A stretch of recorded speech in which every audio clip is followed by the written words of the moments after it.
পাকিস্তানের স্বরাষ্ট্রমন্ত্রী মহসিন নকভি সংবাদ মাধ্যমে জানিয়েছেন যে তার দেশে সম্প্রতি বেশ কয়েকটি হত্যাকাণ্ড ঘটেছে, সেগুলোতে ভারতের সরাসরি যুক্ত থাকার লক্ষণ আছে বলে পাকিস্তানের দাবি। তিনি আরও বলেছেন, হত্যাকাণ্ডগুলোর প্যাটার্ন নাকি ঠিক একই রকম।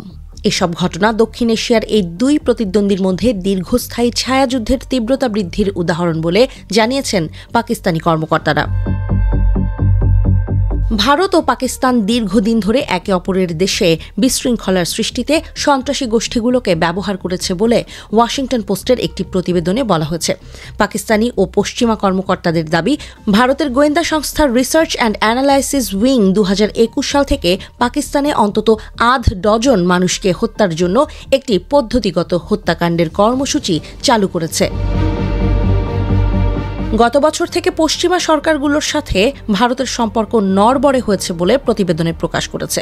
পেছনের কারণ নাকি কর্মকর্তারা কানাডা এবং যুক্তরাষ্ট্রেও শিখ স্বাধীনতাকামীদের হত্যার নির্দেশ দিয়েছেন বলে অভিযোগ করা হয়েছে। হত্যার কাজে নাকি পাকিস্তানি বা আফগান ছিচকে অপরাধী ভাড়া করা হয়।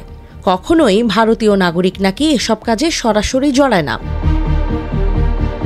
ওয়াশিংটন পোস্টের প্রতিবেদনটিতে বলা হয়েছে, পাকিস্তানে হত্যাকাণ্ডগুলোতে টার্গেট সাধারণত জাতিসংঘের ঘোষিত দুটি সন্ত্রাসী গোষ্ঠী লস্কর-ই-তৈয়বা এবং জৈশ-ই-মোহাম্মদের নেতারা।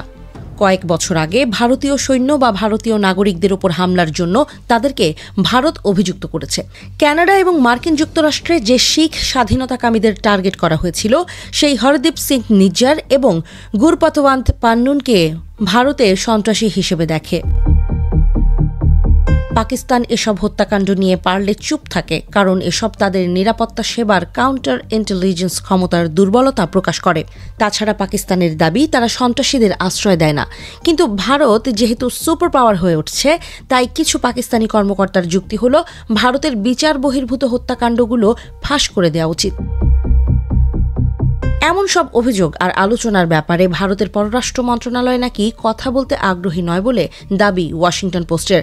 দেশটির দাবি, গুপ্ত হত্যা ভারতীয় নীতির অংশ নয়। ভারতীয় কর্মকর্তারা প্রায়শই উল্লেখ করেন যে ভারত অপরাধের প্রমাণ দেওয়ার পরেও পাকিস্তান এবং পশ্চিমা দেশগুলো সন্ত্রাসীদের হস্তান্তর করতে অস্বীকার করেছে এবং পাকিস্তানে অসংখ্য জঙ্গি প্রাথমিকভাবে মার্কিন যুক্তরাষ্ট্রের ড্রোন হামলায় নিহত হয়েছে।